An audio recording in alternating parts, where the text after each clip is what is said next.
हमारा चैप्टर चल रहा था कंज्यूमर इक्विलिब्रियम। ठीक है जी, आगे क्लास कंटिन्यू करेंगे। चैप्टर 2 कंज्यूमर इक्विलिब्रियम, हम हिग्स की अप्रोच पढ़ रहे थे। हिग्स की अप्रोच में बेटा जी दो कॉन्सेप्ट होते हैं। एक कॉन्सेप्ट का नाम होता है आईसी और दूसरे कॉन्सेप्ट का नाम होता है बीएल। ये मैंने आपको पिछली क्लास में पढ़ा दिया था। आईसी के अंदर सारे कॉम्बिनेशन आएंगे, यही सिखाया था आपको। आईसी के अंदर सारे कॉम्बिनेशन आएंगे, चाहे वो अफोर्ड हो सकते हो चाहे वो अफोर्ड ना हो सकते हो, बट इसमें से फिल्टर होके बजट लाइन में वही कॉम्बिनेशन जाएंगे जो अफोर्ड हो सकते हैं। जो अफोर्ड नहीं हो सकते वो बजट लाइन में नहीं जाएंगे। फिल्टर की तरह किसका इस्तेमाल किया जाएगा? Budget equation. I hope you all remember budget equation. It px dot qx plus py dot qy should be less than और इक्वल टू इनकम, या तो इनकम से कम हो या इनकम के बराबर हो। ठीक है जी। उसके बाद हमने कहा था कि हम दोनों टॉपिक्स को डिस्कस करेंगे, आईसी को भी और बीएल को भी। और हमने आईसी स्टार्ट किया था, आप बोर्ड पे देख सकते हो। हमने आईसी स्टार्ट किया था। What is the full form of IC? Indifference curve. और इंडिफरेंस कर्व की कितनी प्रॉपर्टीज होती हैं? 4 प्रॉपर्टीज होती है। अगर आप एक प्रॉपर्टी समझ जाओगे तो आपको आगे की प्रॉपर्टी समझने में दिक्कत नहीं आएगी। सबसे पहली प्रॉपर्टी कौन सी होती है बेटा जी? शेप। और जब हम आईसी की शेप कंसीडर करते हैं तो हम वही वाले बंडल्स कंसीडर करते हैं जिसमें फुल इनकम यूटिलाइज हो रही हो। याद है मैंने आपको पेन और रजिस्टर का भी एग्जांपल दिया था। अगर हम फुल इनकम यूटिलाइज वाले केसेस को ले, अगर गुड एक्स की कंजम्पशन बढ़ेगी तो गुड वाई की कंजम्पशन को सेक्रीफाइस होना पड़ेगा। हमने इस पॉइंट पर लास्ट क्लास को छोड़ दिया था कि अगर एक की कंजम्पशन में गेन होगा तो दूसरे में सेक्रीफाइस होगा ही होगा। 110% होगा, 110। ऐसा हो ही नहीं सकता कि फुल इनकम यूटिलाइज हो रही हो और दोनों गुड्स में गेन हो रहा हो। दोनों गुड्स में गेन एक साथ पॉसिबल नहीं है। अगर एक में गेन होगा तो दूसरे में सेक्रीफाइस होगा ही होगा। इसी पे बेटा जी आईसी की शेप डिपेंड करती है। अब बहुत ध्यान से आगे की क्लास को सुनना। इसी बात पे आईसी की शेप डिपेंड करती है कि अगर एक गुड की कंजम्पशन में गेन होगा तो दूसरे गुड की कंजम्पशन में सेक्रीफाइस होगा। इसी बात पर आईसी की शेप डिपेंड करती है। कैसे? अब ध्यान से सुनो। आईसी की शेप निकालने के लिए एक फॉर्मूला होता है, ध्यान से सुनना है, ठीक है बेटा जी। आईसी की शेप निकालने के लिए एक फॉर्मूला होता है। आईसी की शेप निकाली जाती है एमआरएस की मदद से। What is MRS? Marginal rate of substitution. Marginal rate of substitution. क्या होता है marginal rate of substitution? Marginal rate of substitution, अभी आपने बोला कि एक गुड में गेन होता है तो दूसरे गुड में सेक्रीफाइस होता है, तो मार्जिनल रेट ऑफ सब्स्टिट्यूशन का फॉर्मूला होता है सेक्रीफाइस डिवाइड बाय गेन। याद रखना क्या फॉर्मूला होता है इसका? Sacrifice divide by gain. जो सेक्रीफाइस डिवाइड बाय गेन आएगा वही एमआरएस निकालने का फॉर्मूला होता है। एमआरएस जो होता है, अगर मैं डेफिनेशन में बताऊं तो it is a ratio of sacrifice and gain. Sacrifice in one good consumption for, क्यों सेक्रीफाइस करते हो आप? For gain in another good consumption. अभी समझ में आने लग जाएगा, थोड़ा सा टाइम लगेगा। बताइए शेप किस चीज पे डिपेंड करती है? कि एक तो फुल इनकम यूटिलाइज हो रहा है। जब हम शेप निकालते हैं तो हम ये मानते हैं कि फुल इनकम यूटिलाइज हो रहा है। अगर हम ये माने कि फुल इनकम यूटिलाइज हो रहा है तो अगर एक गुड की कंजम्पशन में गेन होगा तो दूसरे गुड की कंजम्पशन में सेक्रीफाइस होगा ही होगा। और वो जो सेक्रीफाइस और गेन का रेशो होता है, ये बेटा जी उल्टा भी हो सकता है। आप में से किसी ने मुझसे लास्ट क्लास में पूछा था कि दीदी ऐसा भी हो सकता है कि इसमें सेक्रीफाइस हो उसमें गेन हो। हाँ हो सकता है। मैं तो ये कह रही हूँ कि एक में सेक्रीफाइस होगा तो दूसरे में गेन होगा, बस मैं ये कह रही हूँ। मैं ये थोड़ी कह रही हूँ कि गुड एक्स में गेन ही होगा। गुड एक्स में सेक्रीफाइस हो सकता है, अगर गुड एक्स में सेक्रीफाइस होता है तो गुड वाई में गेन होगा। और जो भी सेक्रीफाइस और गेन का रेशो होता है वो एमआरएस होता है, उस पे आईसी की शेप डिपेंड करती है। तो हम एमआरएस निकाल के देख लेते हैं, हमें आईसी की शेप पता चल जाएगी। Let's be quick. हम बंडल्स ले लेते हैं, एक तरफ कॉम्बिनेशंस, कॉम्बिनेशंस बोल लो बंडल्स बोल लो एक ही बात है, आपको पता है। उसके बाद ले लेते हैं गुड एक्स और उसके बाद गुड वाई। हो गए 3 column, combinations good X good Y. अब हम इसके बंडल्स तैयार करते हैं। याद रखना, अगर एक की कंजम्पशन बढ़ेगी तो दूसरे की कंजम्पशन फॉल होगी। एक कॉलम हम एमआरएस का बना लेंगे, क्योंकि आईसी की शेप किससे पता चलती है? एमआरएस से। अभी अभी मैंने ही सिखाया है। आईसी की शेप किससे पता चलती है? एमआरएस से। एमआरएस का फॉर्मूला क्या होता है? Loss upon gain. लॉस मतलब सेक्रीफाइस, कंफ्यूज मत होना, कुछ वर्ड्स बहुत कॉमन है। Loss upon gain. अच्छा, कॉम्बिनेशन लिख लेते हैं। मान लेते हैं कि गुड एक्स की कंजम्पशन हो रही है 0 फॉर एग्जाम्पल, और गुड वाई की कंजम्पशन हो रही है 20। अब जैसे जैसे हम गुड एक्स की कंजम्पशन को बढ़ाएंगे, गुड वाई की कंजम्पशन को क्या होना पड़ेगा बेटा जी? फॉल। तो मान लो ये 20 से 15 हो गई। फिर हमने गुड एक्स की कंजम्पशन और बढ़ाई, ये और फॉल हो गई। फिर हमने गुड एक्स की कंजम्पशन और बढ़ाई, तो मान लेते हैं ये और फॉल हो गई। एक और, फिर हमने गुड एक्स की कंजम्पशन और बढ़ाई, तो मान लेते हैं ये और फॉल हो गई। ठीक है जी। तो क्या समझ आया कि जैसे जैसे गुड एक्स की कंजम्पशन बढ़ रही है, गुड वाई की कंजम्पशन क्या हो रही है? फॉल। और इसकी शेप किसकी मदद से पता चलती है? एमआरएस की मदद से। एमआरएस का फॉर्मूला क्या होता है? Loss upon gain. और बेटा जी ये हमारे कॉम्बिनेशंस बन गए। पहला ए, आप 1 2 3 भी नाम दे सकते हो, ए बी सी डी ई नाम भी दे सकते हो। मैं ए बी सी डी दे देती हूँ। A B C D, sorry, A B C D, D हो गया और ये ई हो गया। ठीक है जी, ए बी सी डी ई। तो ये 5 कॉम्बिनेशन बन गए, A B C D E. A combination क्या बना? 0,20। बी कॉम्बिनेशन क्या बना? 1,15, 2,11, 3,9, 4,8। ठीक है जी। देव आपने थोड़ा सा लेट ज्वाइन किया है। हमने ये पढ़ा दिया है कि इसकी जो शेप होती है वो एमआरएस पे डिपेंड करती है, और एमआरएस का फॉर्मूला होता है लॉस अपॉन गेन। सेक्रीफाइस मतलब लॉस, तो लॉस अपॉन गेन। और अभी हम वही निकाल के देख रहे हैं जिससे कि हमें आईसी की शेप पता चल सके। अगर बेटा जी मुझे लॉस अपॉन गेन निकालना है तो पहले का नहीं निकलता। अब बताओ पहले का क्यों नहीं निकलता? आप में से बहुत सारे बच्चे कनेक्टेड हैं अभी, तो बी क्विक। पहले का क्यों नहीं निकलता लॉस अपॉन गेन? पहले बंडल का क्यों नहीं निकलता? कोई आइडिया? अब निकलेगा लॉस अपॉन क्योंकि गेन। दीदी बोलो बोलो। क्योंकि दीदी गेन में नीचे 0 आएगा और फिर इनफाइनाइट हो सकता है आंसर। चलो ठीक है बेटा जी, जब आप पहला बंडल कंज्यूम करते हो तो कुछ लॉस और गेन होता ही नहीं है। आप एक बात प्रैक्टिकली सोचो, जब आप पहले से दूसरे में जाओगे तब आप कुछ लॉस करोगे ना, अभी तो आपने शुरू ही किया है, तो लॉस और गेन क्या होगा? तो इसलिए जो पहला कॉम्बिनेशन होता है उसमें ना ही तो कुछ लॉस होता है ना ही कुछ गेन होता है। जैसे आपको एक बात बताती हूँ, जो आपकी पहली सैलरी होती है उसमें कोई लॉस गेन थोड़ी होता है। आपको पहले सैलरी मिली 10,000, तो ये तो पहली ही है, इसमें लॉस क्या और गेन क्या? मान लो 10,000 के बाद आपने 8,000 कमाए, तो आप बोलोगे ना कि हाँ मुझे 2,000 का लॉस हुआ। और अगर आपने 10,000 के बाद 13,000 कमाए तो आप बोलोगे मुझे 3,000 का प्रॉफिट हुआ। तो लॉस और गेन हमेशा दूसरे से निकलना शुरू होता है, पहला तो स्टार्टिंग होता है, तो स्टार्टिंग में कोई लॉस और गेन नहीं होता है। तो इसलिए फर्स्ट कॉम्बिनेशन में ना ही तो लॉस निकलता है ना ही गेन निकलता है, अगले कॉम्बिनेशन से लॉस शुरू होगा। सोच समझ के बताइएगा कि कौन सा गुड सेक्रीफाइस कर रहा है, एक्स या वाई? आप सबको बताना है। और कौन सा गुड गेन कर रहा है? हाँ जी, बी क्विक। आए वाई। चलो एक आंसर वाई। आगे बोलो, जल्दी जल्दी बोलो। ये तो फटाफट पढ़ने वाले टॉपिक्स है ना, ज्यादा डिले करेंगे तो बोर हो जाएंगे। बताओ, गुड वाई में गेन हो रहा है या गुड वाई में गेन हो रहा गुड वाई लॉस कर रहा है, good X good x gain कर रहा है और गुड वाई लॉस कर रहा है। क्या आप बता सकते हैं कि गुड एक्स गुड वाई कितने का लॉस कर रहा है? क्योंकि बेटा जी मेरा फॉर्मूला है ना लॉस अपॉन गेन, तो मुझे निकालना है। तो आप बताओ गुड वाई 5 चलो 5 5 का upon लॉस 1। कर रहा है। और 5 गुड एक्स कितने का गेन कर रहा है? 1 1 तो 5 अपॉन 1। पहला एमआरएस निकल के आ गया 5।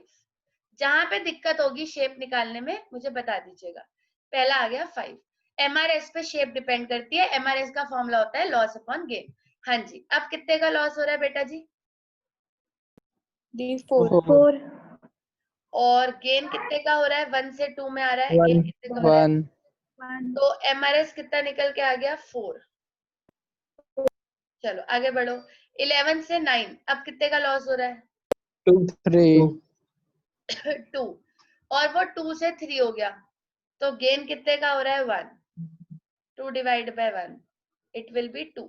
1 ठीक है जी, और 9 से ये किस पे आ रहा है, 8 पे, तो लॉस कितने का हो रहा है, 1, 1 और वो भी 1, 3 से 4 वो भी 1। ठीक है जी, तो ये कितना निकल के आ गया, 1।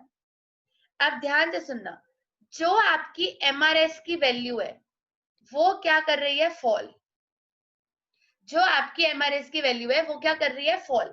शेप के बेटा जी 3 केसेस होते हैं, शेप के 3 केसेस होते हैं, ध्यान से सुनिए बातें। अगर हमारा MRS फॉल कर रहा है, या तो हमारा MRS फॉल करेगा, या तो ये करेगा, या तो वो करेगा। अब बताओ क्या है ये, या तो वो या तो ये। फॉल वाला तो मैंने बता दिया, या तो फॉल करेगा या राइज करेगा या कांस्टेंट रहेगा। कांस्टेंट। या तो हमारा MRS फॉल करेगा, या तो हमारा MRS राइज करेगा, और या फिर हमारा MRS कांस्टेंट रहेगा। या तो MRS फॉल करेगा, या तो MRS राइज करेगा, और या MRS कांस्टेंट रहेगा। अगर बेटा जी बहुत ध्यान से बातों को सुनना, अगर हमारा MRS फॉल करता है तो आईसी की शेप कुछ ऐसी होती है, बना के दिखाती हूँ, कुछ ऐसी। This is IC. अभी मैं ड्रॉ भी करूंगी, प्रूफ भी करूंगी, अभी पहले थ्योरी फिर प्रूफ भी दूंगी आपको। अगर हमारा MRS राइज करता है तो आईसी की शेप कुछ ऐसी हो जाती है अंदर की तरफ, और अगर हमारा MRS कांस्टेंट होता है तो आईसी की शेप कुछ ऐसी होती है। इधर आता है बेटा जी गुडेक्स, इधर लिखा जाता है गुडेक्स, आपको तीनों डायग्राम्स में लिखना है। इधर लिखा जाता है गुडेक्स और उधर लिखा जाता है गुड वाई। लो मैं इसको ऐसे लिख देती हूँ, गुड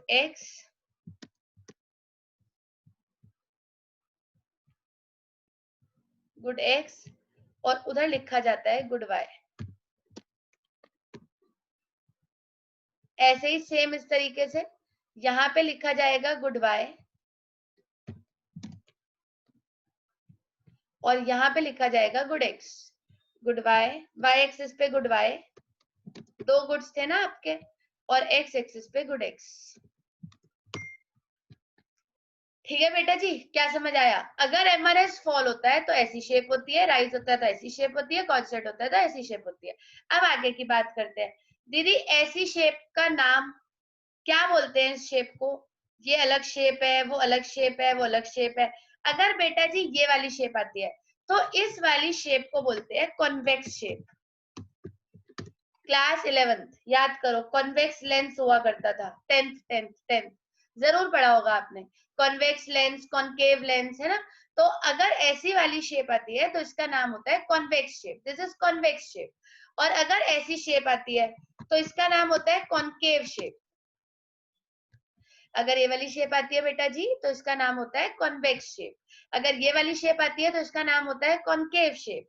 और अगर ये वाली शेप आती है तो इसका नाम होता है straight line.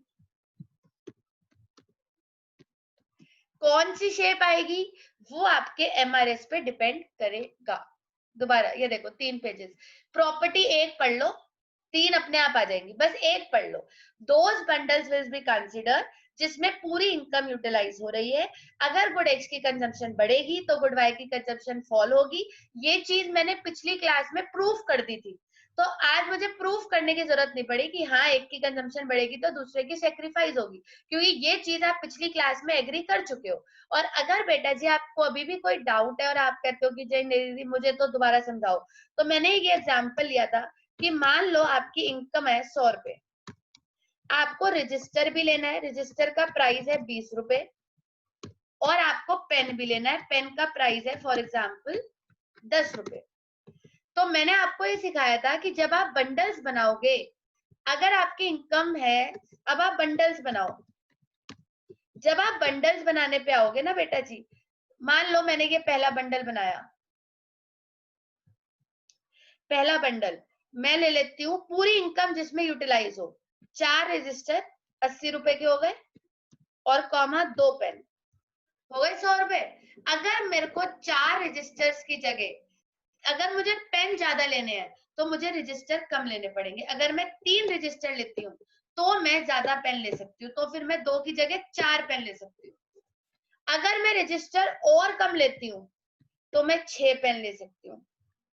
Full income utilise हो रही है। अगर मैं एक रजिस्टर लेती हूँ तो मैं 8 पेन ले सकती हूँ। लेकिन बेटा जी ऐसा नहीं हो सकता कि रजिस्टर भी ज्यादा ले लूं और पेन भी ज्यादा ले लूं, ऐसा कोई भी बंडल पॉसिबल नहीं है। तो ये क्या शो कर रहा है कि अगर एक गुड के कंजम्पशन में गेन होगा तो दूसरे गुड के कंजम्पशन में सेक्रीफाइस होगा, और जो सेक्रीफाइस और गेन का रेशियो होता है वो एमआरएस होता है, उसी से आईसी की शेप का पता चलता है। जो सेक्रीफाइस और गेन की रेशियो होती है दैट इज एमआरएस, और उसी से आईसी की शेप का पता चलता है। देखो आईसी की शेप 5421, आईसी की शेप के 3 केसेस होते हैं। अगर एमआरएस फॉल करता हुआ आ रहा है तो ऐसी शेप, राइज होता हुआ आ रहा है ऐसी शेप, कांस्टेंट आ रहा है तो ऐसी शेप।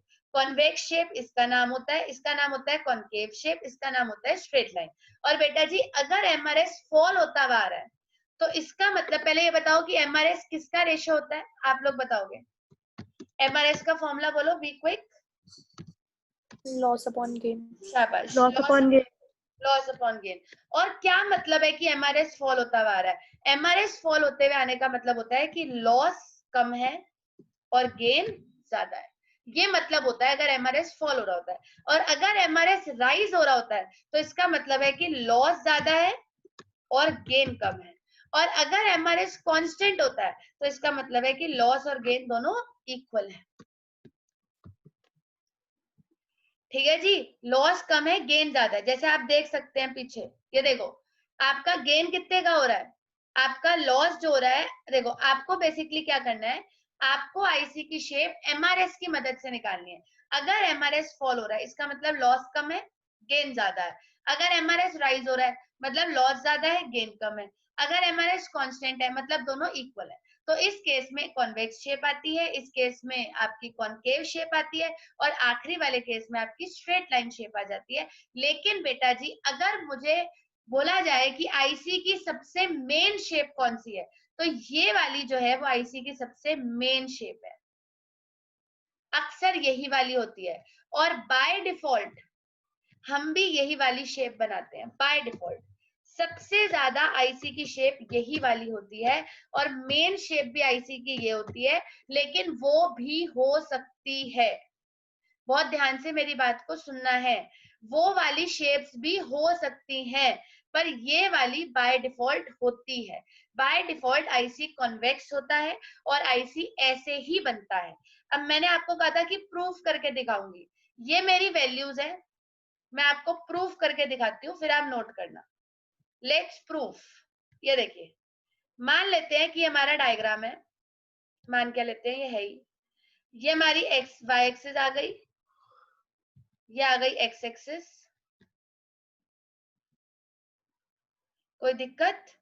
यहाँ पे हमारे ये वाई एक्सिस हो गई, वो एक्स एक्सिस हो गई। हम वैल्यूज को रखेंगे फटाफट से, वाई एक्सिस और एक्स एक्सिस। बहुत ध्यान से देखिएगा, अभी आपका नोट करने का टाइम नहीं है, अभी सुनने का टाइम है। इधर की तरफ आ जाएगा गुड वाई,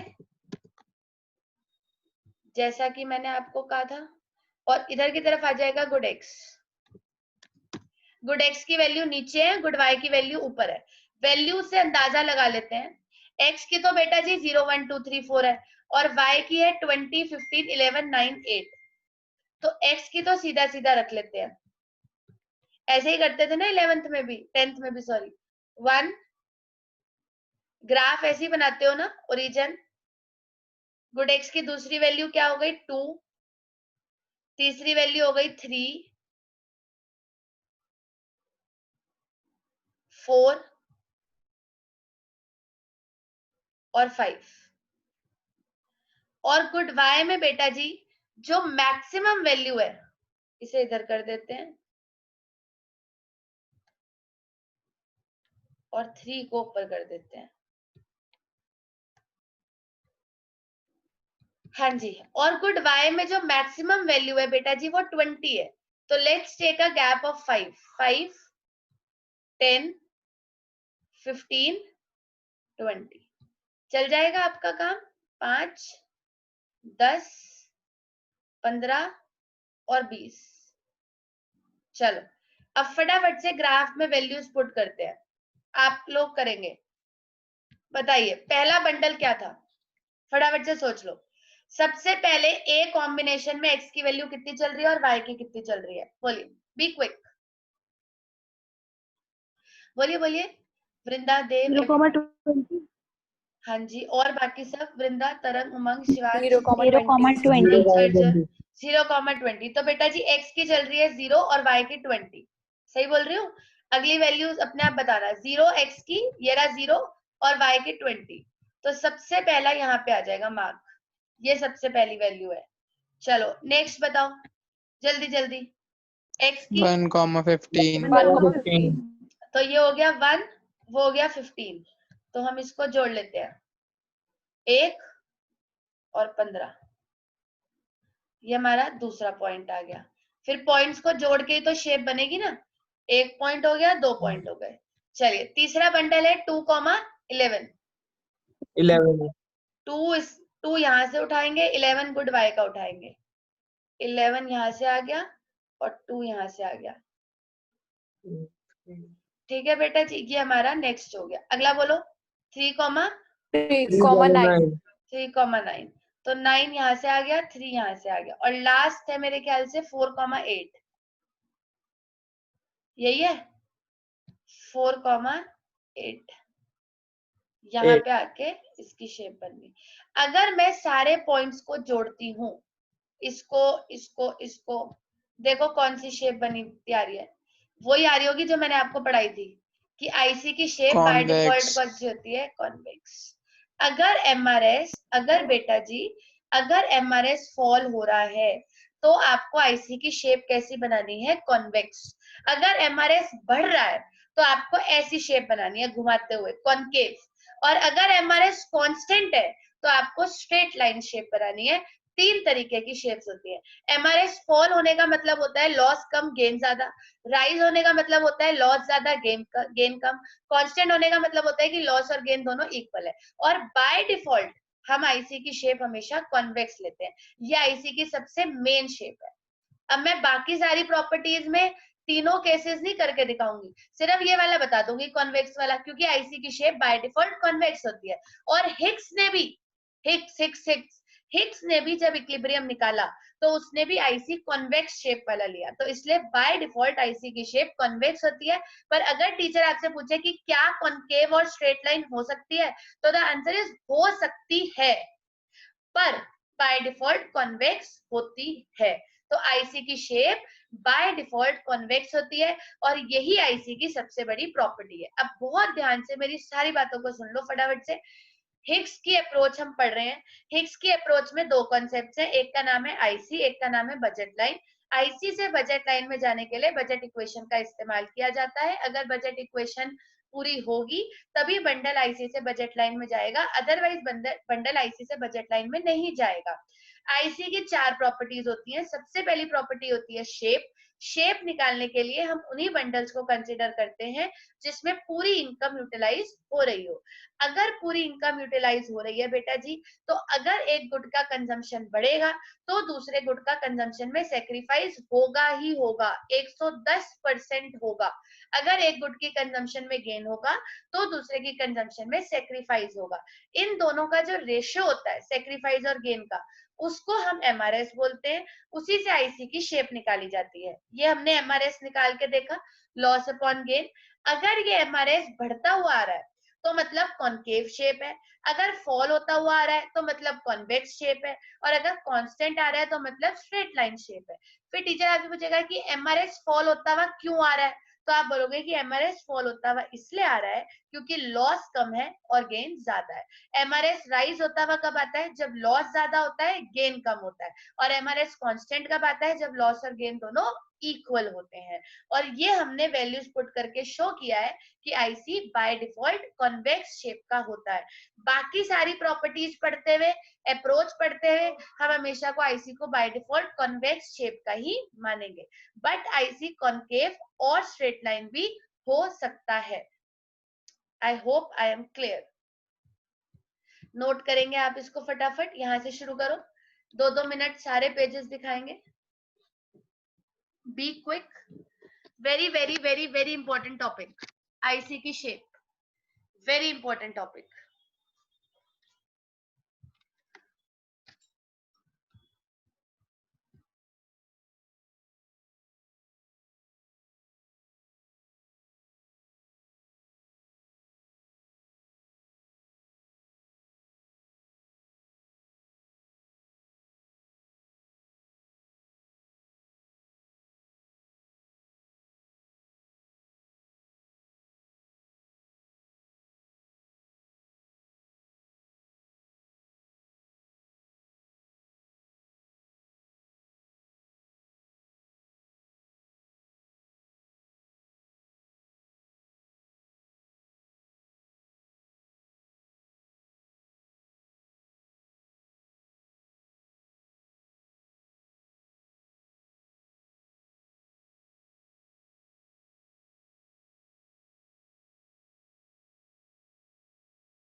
बताइए बेटा जी, जिसे कोई डाउट है बोलो, कुछ समझ ना आया हो।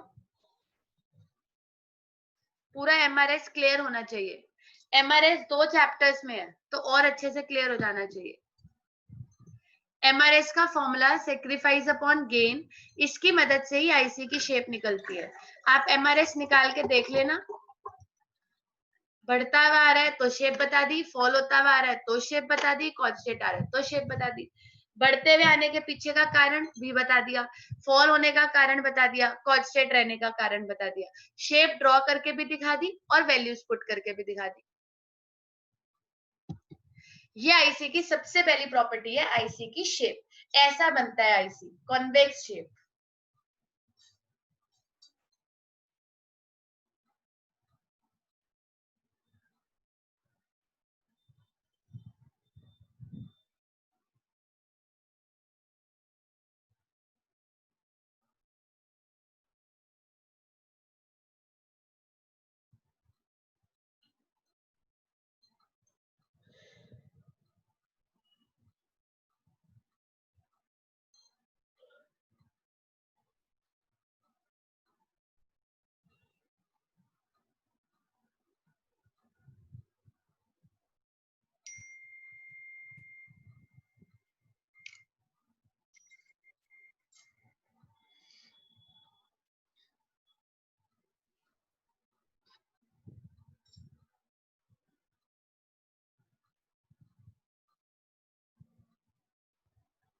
डन, ये पेज हो चुका है, आगे बढ़े।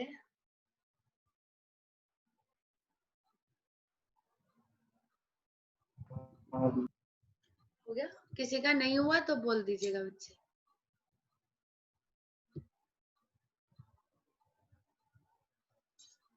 ये भी आई गेस आपने साथ साथ नोट कर लिया।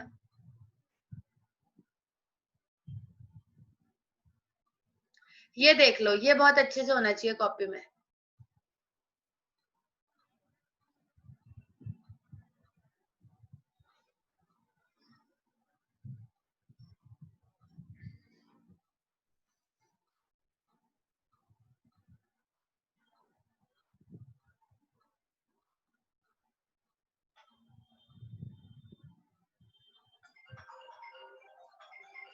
डन।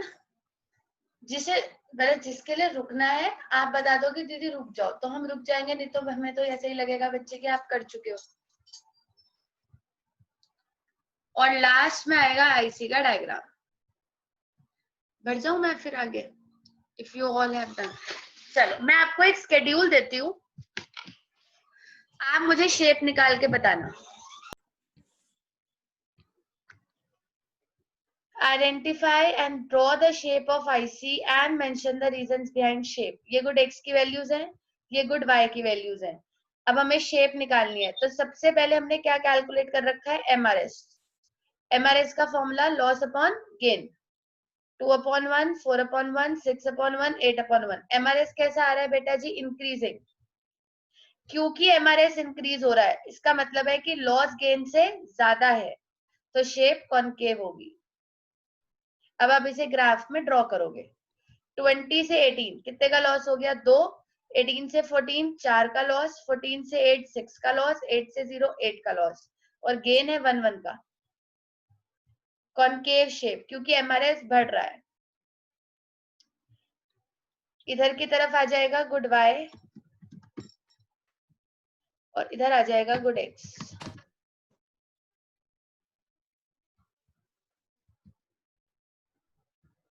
आप वैल्यूज पुट करेंगे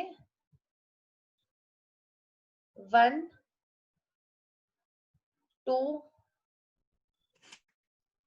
3 और 4, 0 1 2 3 4, 4 ही है ना, 0 1 2 3 4, और इधर 20 तक जाना है, तो 5 5 का गैप ले लेते हैं, 5 10 15 20, बहुत है 5 5 का गैप।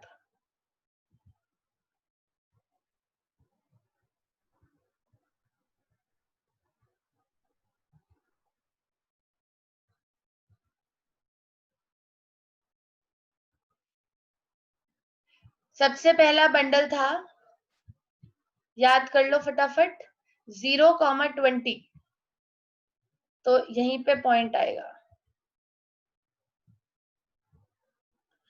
अगला बंडल था, आप बोल भी सकते हो 1,18। हाँ जी 1,18 1,18, तो 1,18 यहाँ पे डॉट आ जाएगा।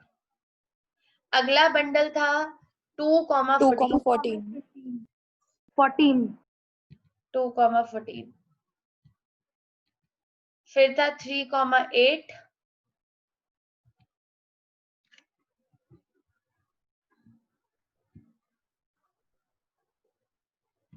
3,8, और लास्ट था 4,0, तो यहीं पे आ जाएगा क्योंकि 4,0 था। अब देखो शेप आ रही है ना नीचे की तरफ, यानी आपको इसे कॉनकेव में ही रखना है, स्ट्रेट लाइन मत रख देना। ये देखो हल्का सा कर्व, कॉनकेव शेप, और यहाँ पे लिख भी दीजिएगा shape will be concave because MRS is falling. और क्या मतलब होता है एमआरएस फॉल करने का, sorry MRS is rising, sorry, और राइज करने का मतलब होता है loss is more than gain.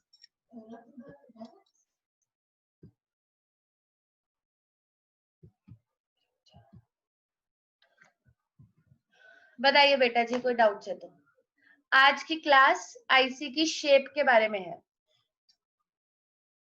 बताओ कोई डाउट है तो।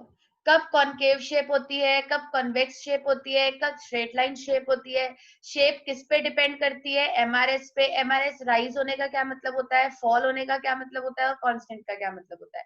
ये आज की क्लास है, आईसी की सबसे पहली प्रॉपर्टी जिसका नाम है शेप। अब नेक्स्ट क्लास में आईसी की बची हुई तीनों प्रॉपर्टीज पढ़ लेंगे, क्योंकि पहली समझ में आ जानी चाहिए, बाकी 2 3 तो आसान है, बस यही सबसे टफ है जिस प्रॉपर्टी का नाम है शेप। अब इसमें कोई डाउट है तो आप बताओ फटाफट से, और जाते जाते एक आंसर जरूर देना है कि बाय डिफॉल्ट आईसी की शेप कौन सी होती है। मैंने आपको 3 शेप्स पढ़ाई हैं, कॉन्वेक्स, कॉनकेव और स्ट्रेट लाइन। कॉन्वेक्स। तो जब भी मैं आईसी पढ़ाऊंगी, जब भी, और जहां जहां मैं आईसी यूज करूंगी, वहां वहां मैं उसकी बाय डिफॉल्ट कौन सी वाली शेप बनाऊंगी, बोलो फटाफट से। बाय डिफॉल्ट कौन से वाली शेप बनाऊंगी, बोलो बोलो बोलो बोलो। कॉन्वेक्स। बाकी सब, अर्जुन अंश कौन सी वाली शेप बनाएंगे, Shivansh by default convex. By default हम आईसी को हमेशा कॉन्वेक्स बनाएंगे। जब मैं आपको नेक्स्ट प्रॉपर्टीज पढ़ाऊंगी तो मैं आईसी हमेशा ऐसा बनाऊंगी, तब आप ये मत बोलना कि दीदी कॉनकेव भी तो होता है, स्ट्रेट लाइन भी तो होता है। बाय डिफॉल्ट हिग्स ने आईसी ऐसा ही बनाया है, दिस इज आईसी। और आपने देख भी लिया ग्राफ में कि ऐसा ही बन के आता है। और ऐसा क्यों बन के आता है? क्योंकि जो MRS होता है वो कंटिन्यूसली क्या कर रहा होता है? फॉल। और फॉल करने का मतलब कि लॉस कम है और गेन ज्यादा है, और बाय डिफॉल्ट ऐसा ही होता है। अब आप क्वेरीज पूछ सकते हैं।